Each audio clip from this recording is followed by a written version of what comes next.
یہ قرآن مجید کی ایک آیت میں نے آپ کے سامنے تلاوت کی ہے۔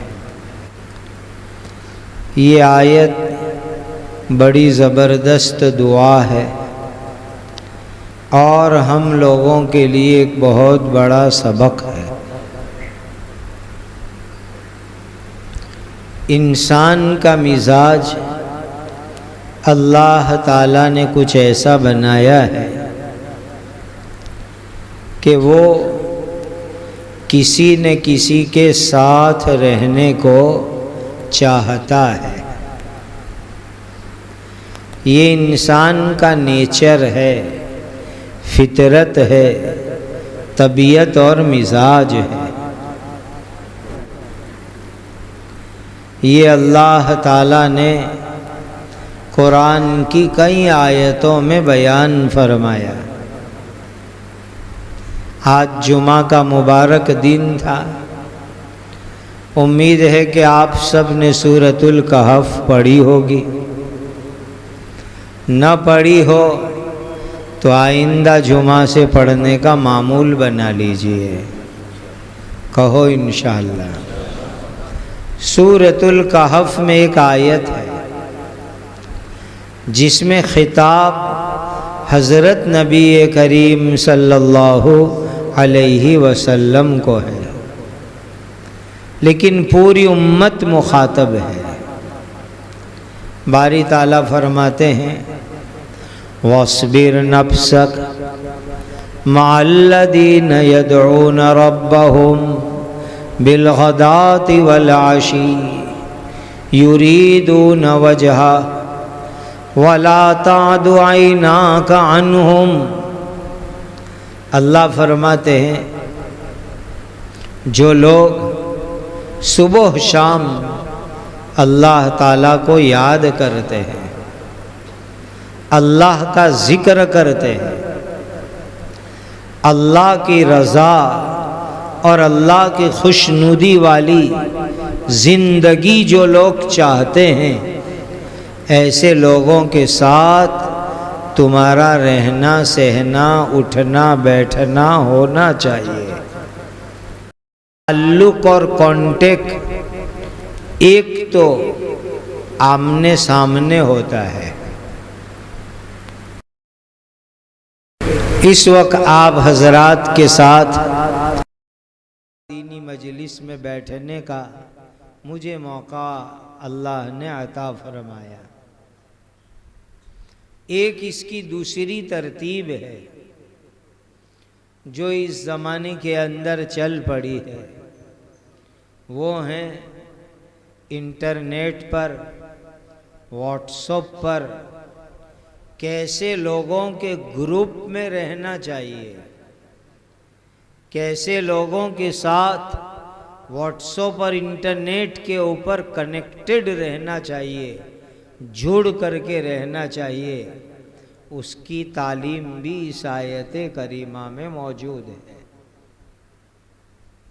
تو چاہے ظاہری زندگی ہو، جسم سے آمنے سامنے ملنا اٹھنا بیٹھنا ہو، چاہے واٹس ایپ کے گروپوں کی ترتیب سے ہو، ہمارا تعلق، ہمارا اٹھنا بیٹھنا، ہمارا کانٹیکٹ، ہمارا ربط، ہمارا تعلق اللہ کے نیک بندوں کے ساتھ ہونا چاہیے۔ اور یہ بات میں نہیں کہہ رہا ہوں، قرآن سے ثابت ہے۔ جب چچا ابو طالب کا آخری وقت آیا، حضرت نبی کریم صلی اللہ علیہ وسلم کو پتہ چلا کہ میرے چچا جان جن کے میرے اوپر اتنے احسانات ہیں، آپ ایسی حالت میں دنیا میں تشریف لائے، ابا جان کا سہارا نہیں تھا، تھوڑی دنوں میں ماں آمینہ دنیا سے چل بسی، کچھ دنوں میں دادا عبد المطلب چلے گئے، چچا ابو طالب نے حضرت نبی کریم صلی اللہ علیہ وسلم کو بڑا کیا۔ جب آپ کو نبوت ملی اس وقت دشمنوں کی طرف سے جو مظالم ہوئے، چچا ابو طالب نے قدم بہ قدم حضور کی مدد فرمائے۔ اتنے احسانات۔ جب چچا ابو طالب کا آخری وقت آیا، حضرت نبی کریم صلی اللہ علیہ وسلم کو پتہ چلا، حضور فوراً پہنچ گئے چچا جان کے پاس۔ جب پہنچے ہیں تو وہاں بیٹھنے کی کوئی جگہ نہیں تھی، اس لیے کہ چچا ابو طالب کے دوست و احباب، ان کا فرینڈ سرکل جس میں ابو جہل وغیرہ تھے، وہ پہلے سے وہاں پہنچ گئے تھے۔ نبی کریم صلی اللہ علیہ وسلم نے جا کر کے چچا جان کو بہت منت و سماجت کی کہ ایک مرتبہ کلمہ پڑھ لیجئے، ایک مرتبہ کلمہ پڑھ لیجئے تاکہ میں اللہ کے یہاں آپ کی سفارش کر سکوں۔ جب حضور چچا جان کو سمجھا رہے تھے، اسی وقت ان کے دوست و احباب، ان کا فرینڈ سرکل کہہ رہا تھا، ابو طالب زندگی بھر جن بتوں کا ساتھ نبھایا، آج مرتے مرتے بھتیجے کی بات کی وجہ سے کیا ان بتوں سے بے وفائی کرو گے اور ان سے تعلق توڑ کر کے جاؤ گے؟ یہ جملے اس وقت دوستوں نے کہے چچا ابو طالب کو۔ چچا ابو طالب نے جب دوست احباب کے یہ جملے سنے تو ان کی زبان سے ایک جملہ نکلا، اختار القاری علی العار، اختار القاری علی العار، میں جہنم کے گھڑے کو تو گوارا کر سکتا ہوں، لیکن دوستوں کے تان و تشنیع کو میں گوارا نہیں کر سکتا۔ جہنم کے گھڑے کو پسند کرتا ہوں، لیکن دوستوں کے تان و تشنیع اور آر دلانے کو میں پسند نہیں کر سکتا۔ اختار القاری علی العار۔ اور چچا ابو طالب کی زبان سے اخیر میں یہی جملہ نکلا، اگر میں نے بھتیجے کی بات کو مان کر کلمہ پڑھ لیا تو قریش کی عورتیں اور یہ میرے دوست و احباب یوں کہیں گے کہ ابو طالب جہنم سے ڈر گئے اور ڈر کر کے انہوں نے کلمہ پڑھ لیا۔ یہ دوستوں کی غلط صحبت، دوستوں کا غلط تعلق، بے ایمان دوست جن کے دلوں میں اللہ کا ڈر نہیں، جن کے دلوں میں ایمان نہیں، ایسے دوستوں کی دوستی موت کے وقت بھی چچا ابو طالب جیسی عظیم شخصیت ان کو آخری وقت کے اوپر کلمہ پڑھ کے ایمان لانے سے رکاوٹ بندی ہے، مانع بندی ہے۔ میرے ایمان والے بھائیوں، نوجوانوں، دوستی، سرکل، تعلق اچھے لوگوں کے ساتھ رکھو۔ قرآن میں اللہ تعالیٰ نے دوسری جگہ ارشاد فرمایا، یا ایھا الذین آمنوا اتقوا اللہ، یا ایھا الذین آمنوا اتقوا اللہ وَكُونُوا مَعَ الصَّادِقِينَ۔ اے ایمان والو، اللہ سے ڈرو اور اللہ کے سچے بندوں کی صحبت میں رہو، ان کی کمپنی میں رہو، ان کے کانٹیکٹ میں رہو، ان کے سرکل میں رہو، ان کے ساتھ تمہارا اٹھنا بیٹھنا رکھو۔ یہ بہت ضروری ہے ایمان والے بھائیوں۔ آج کے حالات میں جب ایمان کو برباد کرنے والی آندھیاں چل رہی ہے، جس کو سائیکلون کہتے ہیں، آندھیاں چل رہی ہے، ایسے حالات کے اندر اپنے ایمان کو بچانے کے لیے اللہ کے نیک بندوں کی صحبت میں، ان کی دوستی میں، ان کے تعلق میں رہنا بہت ضروری ہے۔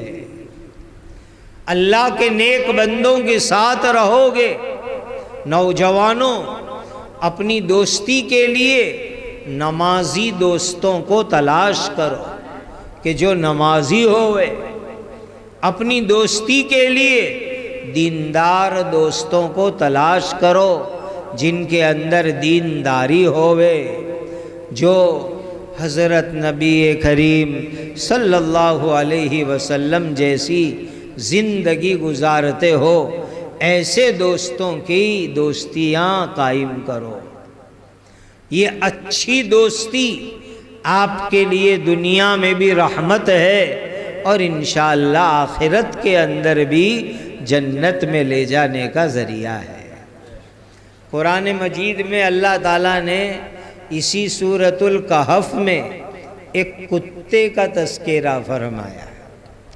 یہ کتا جس کو ہم پتھر مار کے بھگاتے ہیں، لوگ ان سے ڈرتے ہیں، نفرت کرتے ہیں، لیکن ایک کتے کی تقدیر کہ قرآن مجید میں اس کا تذکرہ آیا اور اچھے انداز میں تذکرہ آیا، یہ اتنی بڑی سعادت ایک کتے کو کیسے نصیب ہو گئے؟ کتے جیسا جانور۔ باری تعالیٰ فرماتے ہیں وَقَلْبُهُمْ بَاسِطٌ ذِرَاعَيْهِ بِالْوَصِيدِ۔ یہاں پھر وہاں گنتی کے وقت بھی سَيَقُولُونَ ثَلَاثَةٌ رَابِعُهُمْ كَلْبُهُمْ وَيَقُولُونَ خَمْسَةٌ سَادِسُهُمْ كَلْبُهُمْ رَجْمًا بِالْغَيْبِ وَيَقُولُونَ سَبْعَةٌ وَثَامِنُهُمْ كَلْبُهُمْ۔ خدا بار بار تذکرہ فرما رہے ہیں، کلبہم کلبہم کلبہم، کتے کا کتے کا کتے کا۔ ایک کتے جیسا جانور، قرآن میں اس کا تذکرہ اتنے عمدہ انداز میں اللہ تعالیٰ فرما رہے ہیں، بار بار تذکرہ فرما رہے ہیں۔ کیا وجہ، کون سی خوبی تھی اس کتے کے اندر؟ اللہ کے ساتھ نیک بندے، اللہ کے ساتھ ولی، صفات نوجوان۔ یہ نوجوان تھے، بالکل جوانی کی عمر میں۔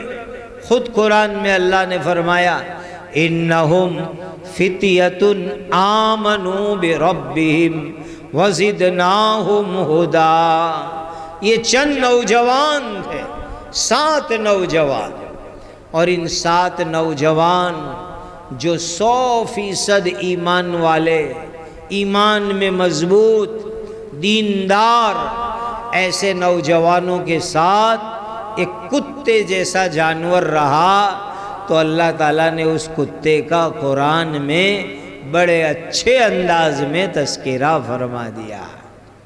بلکہ مفسرین روایتیں نقل کرتے، یہ جتنے بھی جانور ہیں دنیا میں، یہ جانور جنت میں نہیں آئیں گے، قیامت کے دن اللہ ان کو لائیں گے، سارے جانوروں کو، اور ان میں قصاص جاری ہوگا۔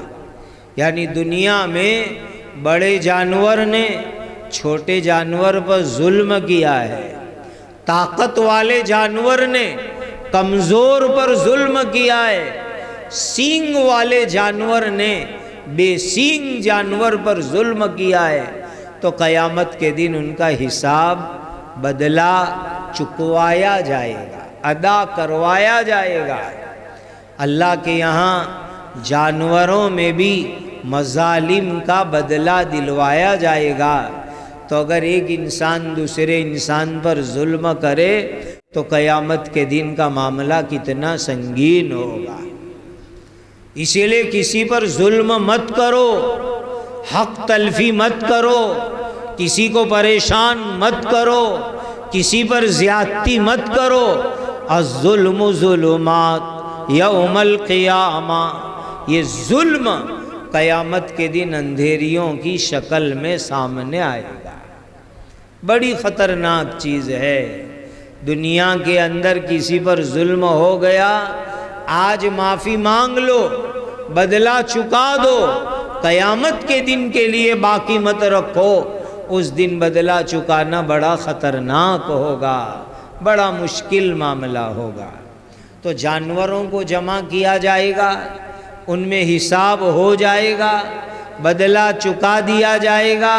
اس کے بعد اللہ تعالیٰ جانوروں کو فرمائیں گے مٹی ہو جاؤ، تو تمام جانور مٹی بن جائیں گے اور مٹی میں جا کر ختم ہو جائیں گے۔ جس وقت جانور مٹی ہو جائیں گے اس وقت یہ کافر مشرک لوگ آواز لگائیں گے، وَيَقُولُ الْكَافِرُ يَا لَيْتَنِي كُنْتُ تُرَابًا۔ کافر بھی کہیں گے اللہ ہم کو مٹی بنا دے تو کتنا اچھا، تاکہ جہنم کے عذاب سے تو بچ جاوے۔ لیکن ان کو مٹی بنایا نہیں جائے گا، اللہ بچاوے، ان کو جہنم میں ڈال دیا جائے گا اور وہاں سزا بھگتتے رہیں گے۔ تو جتنے بھی جانور ہیں وہ جنتی نہیں ہیں، جہنمی بھی نہیں ہیں۔ حساب کتاب کے بعد اللہ ان کو مٹی میں بدل دیں گے، لیکن کچھ جانوروں کو اللہ جنت میں بھی بھیجیں گے اور کچھ جانوروں کو اللہ جہنم میں بھی بھیجیں گے سزا دینے کے لیے۔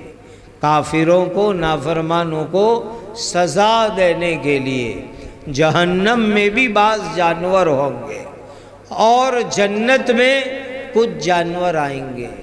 ان میں سے یہ کتا جس کا سورۃ الکہف میں تذکرہ ہوا، جو اللہ کے ساتھ نیک بندوں کے ساتھ دنیا میں رہا، اس کتے کو اللہ تعالیٰ انشاءاللہ جنت میں داخل فرمائیں گے۔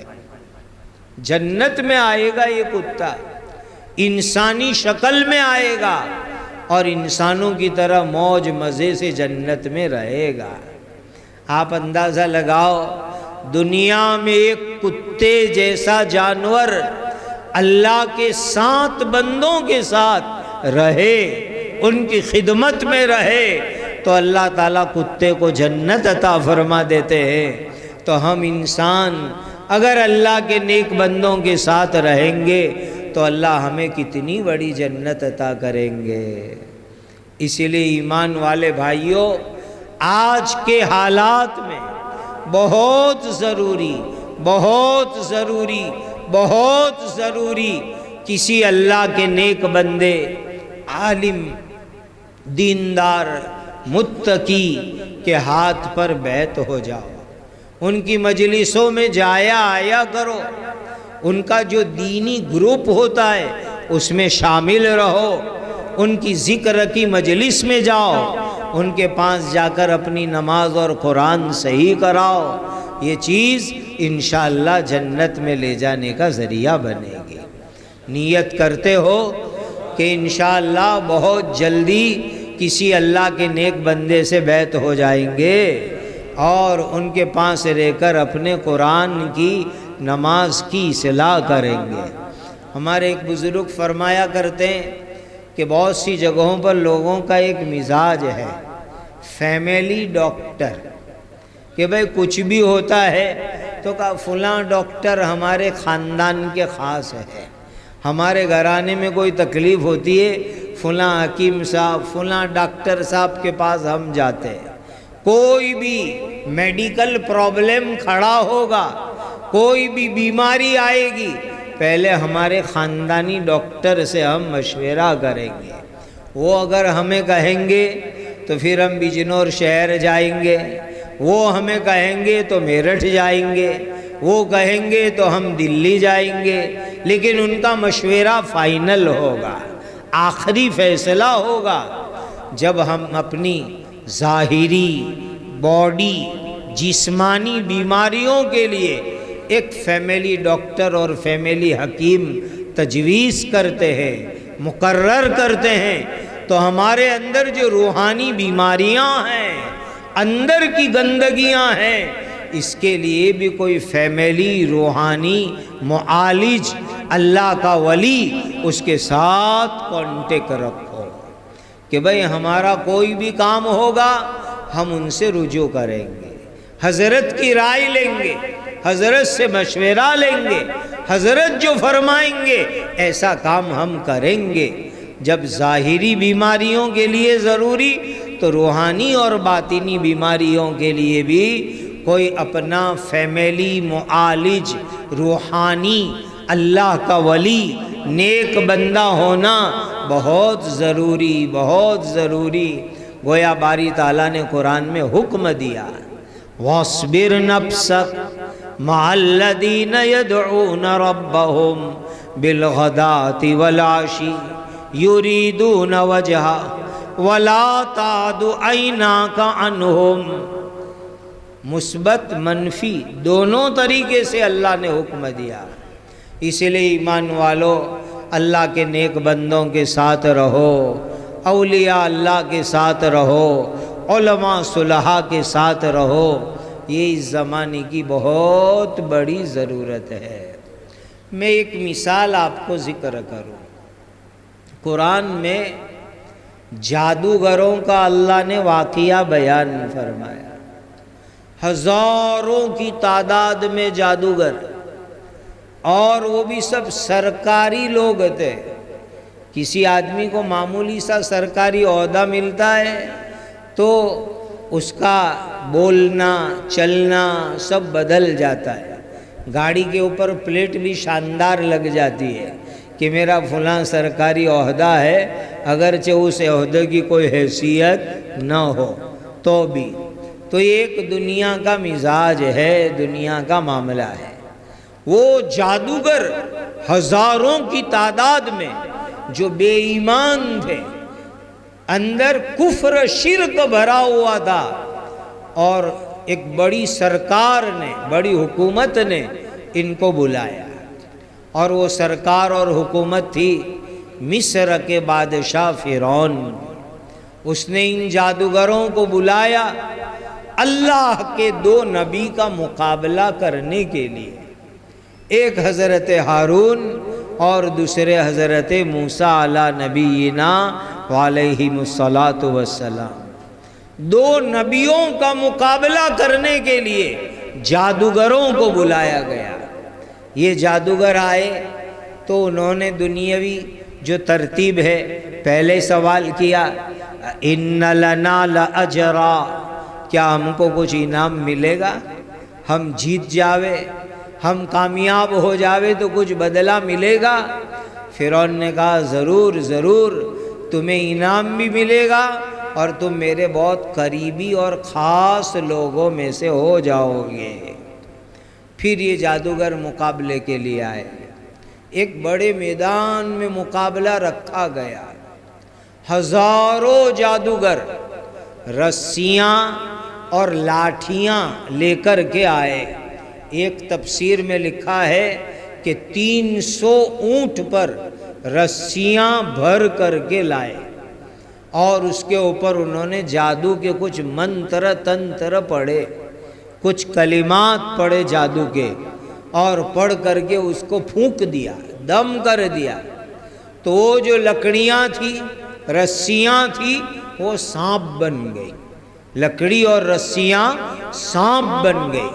اور حضرت مفتی محمد شفیع صاحب رحمۃ اللہ علیہ نے معرف القرآن میں دلائل سے یہ ثابت کیا ہے کہ جادو کے زور سے حقیقت اور ماہیت بدلنا ممکن ہے، حقیقت ماہیت بدلی جا سکتی ہے، کہ انسان گدھا بن جاوے، یہ جادو کے زور پہ ہو سکتا ہے، ممکنات میں سے ہیں۔ جس زمانے میں میں دارالعلوم دیوبند میں پڑھتا تھا تو اس وقت ہمارے حضرت مفتی محمود صاحب کے یہاں ایک بنگال کے عامل تشریف لایا کرتے تھے، حضرت سے نسبت رکھتے تھے، حضرت سے تعلق رکھتے تھے اصلاحی۔ تو ہم نے ان سے درخواست کی کہ کچھ سکھاؤ، تو انہوں نے اس زمانے کے اندر ایک بات سنائی کہ سحر میں، جادو میں ایسی بھی ترتیب ہوتی ہے کہ کسی انسان پر وہ سحر کیا جاوے تو وہ انسان شیر بن سکتا ہے، وہ انسان کتا اور گدھا بن سکتا ہے، یہ ممکن چیز ہے، انہوں نے بتلایا۔ پھر معرف القرآن میں بھی یہ بات لکھی ہوئی ہے، اور موطا امام مالک میں کتاب الصلاۃ میں حضرت امام مالک رحمۃ اللہ علیہ نے حدیث بھی نقل کی ہے۔ ایک بہت بڑے یہودی عالم تھے کعب احبار، وہ ایمان لائے۔ جب وہ ایمان لائے تو یہودیوں کے سارے راز انہوں نے کھول دیے۔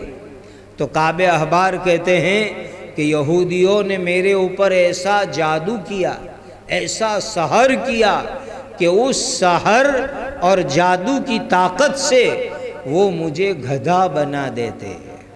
لیکن کچھ کلمات میں پڑھتا ہوں، ان کلمات کی برکت سے اللہ تعالیٰ نے ان یہودیوں کے جادو سے مجھے بچا کر کے رکھا ہے۔ یہ بڑے اونچے کلمات ہیں، آسان ہیں، آپ بھی پڑھنے کا معمول بنائیے تو انشاءاللہ جادو سحر وغیرہ سے اللہ آپ کی حفاظت فرمائیں گے۔ اعوذ بوجہ اللہ العظیم الذی لیس شیء اعظم منہ وبکلمات اللہ التامات التی لا یجاوزہن بر ولا فاجر وباسماء اللہ الحسنى کلہا ما علمت منہا وما لم اعلم من شر ما خلق وبرأ وزرأ۔ یہ موطا امام مالک میں روایت موجود ہے۔ تو میں آپ کو یہ عرض کر رہا تھا کہ وہ جادوگر لوگ رسیوں اور لاٹھیوں پر انہوں نے منتر پڑھا اور اس کو سانپ بنا دیا، اور وہ سانپ لاکھوں کی تعداد میں حضرت موسیٰ علیہ السلام کی طرف دوڑ کر کے آ رہے تھے۔ اب بچاؤ کے لیے کوئی چیز نہیں تھی، لاکھوں سانپ حضرت موسیٰ اور ہارون کو ڈسنے کے لیے، کاٹنے کے لیے دوڑ رہے، کوئی بچاؤ کا سامان نہیں۔ حضرت موسیٰ علیہ السلام کی جب شادی ہوئی تھی تو خسر ابا نے آپ کو ڈنڈا ہدیے میں عنایت فرمایا تھا۔ ایسا خسر آج کون ہمت والا ہوگا جو داماد کو ڈنڈا ہدیے میں دیوے؟ وہ تو حضرت موسیٰ علیہ السلام کے خسر کا جگر تھا کہ انہوں نے ڈنڈا نکاح کے وقت پر ہدیے میں دیا تھا۔ تو ڈنڈا موسیٰ علیہ السلام کے پاس رہتا تھا۔ اللہ تعالیٰ کا حکم ہوا کہ موسیٰ اس ڈنڈے کو زمین پر پھینک دو۔ اے اللہ، یہ لاکھوں سانپ مجھے کاٹنے آ رہے ہیں، ڈسنے آ رہے ہیں، اور حفاظت کے لیے ایک ڈنڈا ہے، وہ بھی آپ فرما رہے ہیں کہ زمین پر پھینک دو۔ لیکن ایک مومن کے ایمان کی شان یہ ہوتی ہے کہ وہ اللہ کا حکم پورا کرتا ہے، چاہے ظاہر کے خلاف ہو، ظاہری حالات کے خلاف ہو، لیکن وہ اللہ کے حکم کو پورا کرتا ہے۔ حضرت موسیٰ علیہ السلام نے اللہ کا حکم پورا فرمایا اور ڈنڈا زمین کے اوپر پھینک دیا، تو ایک بہت بڑے اژدہے کی شکل میں ہو گیا، اور اس نے سیکنڈوں میں جادوگروں کے تمام سانپوں کو نگل لیا اور سب پورے میدان کو خالی کر دیا۔ سارا جادوگروں کا جادو ختم۔ بس یہ منظر دیکھ کر کے جادوگروں پر ایسا اثر ہوا کہ وہ میدان کے اندر سجدے پر گر پڑے، میدان میں سجدے میں گرے، اور گر کر کے ایمان کا اعلان کیا کہ ہم ایمان لاتے ہیں۔ حضرت موسیٰ اور ہارون کے رب اللہ پر ایمان لاتے ہیں۔ جب وہ سجدے میں گئے تو اللہ نے ان کو جنت دکھائی سجدے کے اندر۔ اللہ ہمیں بھی وہ سجدے نصیب فرمائیں کہ سجدے میں جنت کا دیدار ہو جایا کرے۔ سجدے میں گئے، جنت کا مشاہدہ ہوا۔ جب سجدے سے اٹھے ہیں تو ان کا ایمان اتنا مضبوط ہو گیا کہ فرعون ظالم ان کو دھمکی دے رہا ہے، میں تمہیں قتل کر دوں گا، میں تمہیں سولی پہ لٹکا دوں گا، دائیں ہاتھ بائیں پیر کو کٹوا دوں گا۔ لیکن ان جادوگروں کا ایمان اتنا مضبوط ہو چکا تھا کہ وہ جادوگر ہزاروں کی تعداد میں فرعون سے کہہ رہے ہیں فَقْدِ مَا أَنْتَ قَادٍ إِنَّمَا تَقْضِي هَذِهِ الْحَيَاةَ الدُّنْيَا إِنَّا آمَنَّا بِرَبِّنَا لِيَغْفِرَ لَنَا خَطَايَانَا وَمَا أَكْرَهْتَنَا عَلَيْهِ مِنَ السِّحْرِ۔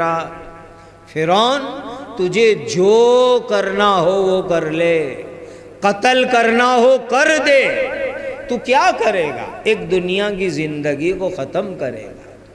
ہم تو ایک اللہ پر ایمان لے آئے ہیں، اللہ ہمارے گناہ معاف کریں گے، اور جو زبردستی تو نے جادو کروایا اللہ وہ بھی معاف کر دے گے۔ اتنا مضبوط ایمان، مفسرین حیران ہیں کہ اتنا زبردست ایمان ان جادوگروں کو چند منٹوں میں کیسے نصیب ہو گیا۔ ابھی تو میدان میں آئے کفر کی حالت میں، شرک کی حالت میں، اور کافر مشرک بادشاہ کی مدد کرنے، اور اللہ کے 2 نبی کا مقابلہ کرنے، اور یہ چند منٹوں میں کیا کمال ہو گیا کہ ایمان قبول کیا، اور میدان ہی میں اتنا مضبوط ایمان ہو گیا کہ جان دینے کے لیے تیار ہے لیکن ایمان چھوڑنے کے لیے تیار نہیں ہے۔ مفسرین کی ایک جماعت نے اس کا راز یہ لکھا، وہ اصل میں آپ کو سنانا چاہتا ہوں کہ اس میدان کے اندر حضرت موسیٰ علیہ نبینا وعلیہ السلام کی چند سیکنڈوں کی صحبت ملی۔ اس صحبت کی یہ برکت ہوئی کہ ان جادوگروں کا ایمان اتنا مضبوط ہو گیا کہ وہ جان دینے تیار ہے لیکن ایمان چھوڑنے تیار نہیں ہے۔ یہ ہے اللہ کے نیک بندوں کی صحبت کا اثر۔ اسی کو حضرت شاہ وسیع اللہ صاحب فتح پوری رحمۃ اللہ علیہ، خلیفہ اجل حضرت تھانوی رحمۃ اللہ علیہ فرمایا کرتے تھے، اللہ کے نیک بندوں کی صحبت کا چھوٹے درجے کا فائدہ یہ ہے کہ انسان کی موت ایمان پر یقینی ہو جاتی ہے۔ اللہ کے نیک بندوں کی صحبت کا ایک چھوٹا سا فائدہ یہ ہے کہ انسان کی موت ایمان پر یقینی ہو جاتی ہے۔ اس پر کئی واقعات شاہد ہیں۔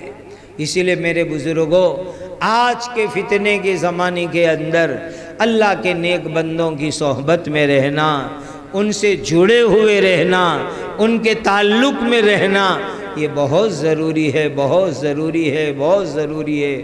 قرآن کی جو آیت میں نے آپ کے سامنے پڑھی، بس اسی کو بتلا کر میں اپنی بات مکمل کرتا ہوں۔ سیدنا حضرت یوسف علی نبینا وعلیہ السلام کتنے اونچے درجے کے اللہ کے نبی ہے۔ ان کے نام پر قرآن میں ایک سورت ہے، سورۃ یوسف، ایک سورت کا نام ہے۔ ایسے وہ نبی ہے، یہ وہ نبی ہے جن کی زندگی میں عجیب عجیب حالات آئے، کبھی کنویں میں ہیں تو کبھی جیل خانے میں ہیں، لیکن زندگی کے آخری دنوں میں اللہ تعالیٰ نے ان کو مصر کا بادشاہ بنا دیا، مصر کے بادشاہ بن گئے، اور اللہ نے مصر کے زمانے میں آپ کو نبی بنا دیا۔ اب آدمی کو کیا چاہیے؟ نبوت بھی مل گئی، بادشاہت بھی مل گئی، سب کچھ مل گیا، لیکن حضرت یوسف علیہ السلام اللہ کی بارگاہ میں دعا کر رہے ہیں۔ یہ دعا ہم سب کو مانگنی چاہیے، بہت مانگنی چاہیے۔ کہو ہم بھی انشاءاللہ یہ دعا کریں گے اللہ سے۔ کئی جگہوں کے اوپر ہم نے یہ دعا بیان میں کہی، لوگوں نے پاکٹ سائز، جیبی سائز کے کارڈ چھپوائے اور اس کو تقسیم کیا لوگوں میں کہ بھئی یہ دعائیں پڑھو، بڑی زبردست دعا ہے، قرآن میں آئی ہوئی دعا۔ کتنی پیاری دعا مانگی یوسف علیہ السلام نے، فاطر السماوات والارض، آسمانوں اور زمین کو بنانے والے کون؟ ارے جواب دیجئے کون؟ آسمان اور زمین کو بنانے والے کون؟ اللہ۔ فاطر السماوات والارض انت ولی فی الدنیا والآخرہ، دنیا میں بھی میری مدد کرنے والے کون؟ اللہ، اور آخرت میں بھی ہماری مدد کرنے والے اللہ۔ فاطر السماوات والارض انت ولی فی الدنیا والآخرہ توفنی مسلما، اے اللہ وقت آئے تو اسلام کی حالت میں موت دینا، اسلام کی حالت میں ہمیں موت دینا، اسلام پر ہمارا حسن خاتمہ فرمانا۔ وَأَلْحِقْنِي بِالصَّالِحِينَ، اور اے اللہ اپنے نیک صالح بندوں کی جماعت میں ہمیں جوڑ دینا، شامل کر دینا۔ کیا دعا مانگی؟ ایک نبی ہے، بادشاہ ہے، اور وہ دعا کر رہے ہیں کہ اللہ آخرت کے اندر اپنے نیک بندوں کی جماعت میں ہمیں جوڑ دینا، شامل کر دینا۔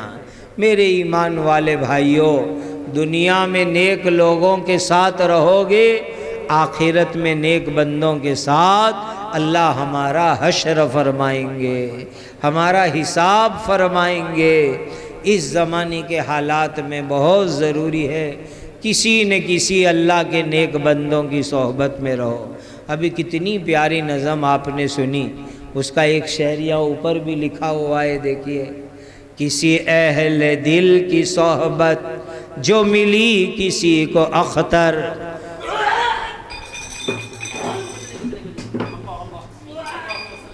پیارا شعر ہے، کتنا اچھا انہوں نے پسند کر کے یہاں لکھا ہے۔ کسی اہل دل کی صحبت جو ملی کسی کو اختر، کسی اہل دل کی صحبت جو ملی کسی کو اختر، اسے آ گیا ہے جینا، اسے آ گیا ہے مرنا۔ اسی لیے میرے دینی بھائیوں، کسی اللہ کے نیک بندوں کی صحبت میں رہو، اچھے لوگوں کی دوستی میں رہو، انشاءاللہ دنیا بھی ہماری اچھی ہو جائے گی، اور اللہ تعالی ہماری آخرت کو بھی اچھی اور نیک اور صالح بنا دیں گے۔ کریں گے یہ کام؟ بات مکمل کرتے کرتے ایک چھوٹا سا عمل، لیکن بہت فائدے والا عمل میں آپ کو بتلا دوں۔ آپ میں سے کون چاہتا ہے کہ موت کے بعد ڈائریکٹ جنت میں جاوے، سیدھا جنت میں جاوے؟ کون چاہتا ہے؟ ہاتھ اٹھاؤ۔ اچھا، ماشاءاللہ سبھی چاہتے ہیں۔ تو میں ایک حدیث سناتا ہوں، وعدہ کرو کہ عمل کرو گے۔ بہت آسان عمل ہے، بہت چھوٹا عمل ہے، لیکن بڑا قیمتی عمل ہے۔ اللہ کے آخری نبی حضرت محمد الرسول اللہ صلی اللہ علیہ وسلم نے ارشاد فرمایا کہ جو مسلمان ہر فرض نماز کے بعد ایک مرتبہ آیت الکرسی پڑھ لے وے، اللہ تعالیٰ اس کی برکت سے موت کے بعد اسے سلامتی سے جنت عطا فرمائیں گے۔ ہر فرض نماز کے بعد کیا پڑھو گے؟ آیت الکرسی۔ تو اللہ اس کی برکت سے موت کے بعد سلامتی سے سیدھا جنت کا داخلہ عطا فرمائیں گے۔ اور بخاری شریف کی روایت میں ہے، ابھی جو عمل کرنا ہے، رات کو سوتے وقت پر بستر پر بیٹھ کر کے آیت الکرسی پڑھو، اللہ کی طرف سے ایک حفاظت کرنے والا یعنی فرشتہ آئے گا جو پوری رات ہمارے مکان کی حفاظت کرے گا۔ کتنی بڑی نعمت ہے۔ اور ایک اور حدیث میں آیا کہ جو آدمی نماز کے بعد آیت الکرسی پڑھے گا تو دوسری نماز تک اللہ کی حفاظت میں رہے گا۔ تو 5 نماز کا نظام ہی ایسا ہے، ہر نماز بعد ایک مرتبہ آیت الکرسی پڑھ لو، اور رات سوتے وقت آیت الکرسی پڑھ لو، دنیا میں حفاظت میں رہو گے، اور موت کے بعد انشاءاللہ جنت ملے گی۔ وعدہ کرو کہ انشاءاللہ عمل کرو گے۔ اور جنت میں اکیلے جاؤ گے کہ زوجہ بیوی کو بھی لے کے جاؤ گے؟ بیوی کو بھی لے جانا ہے نا؟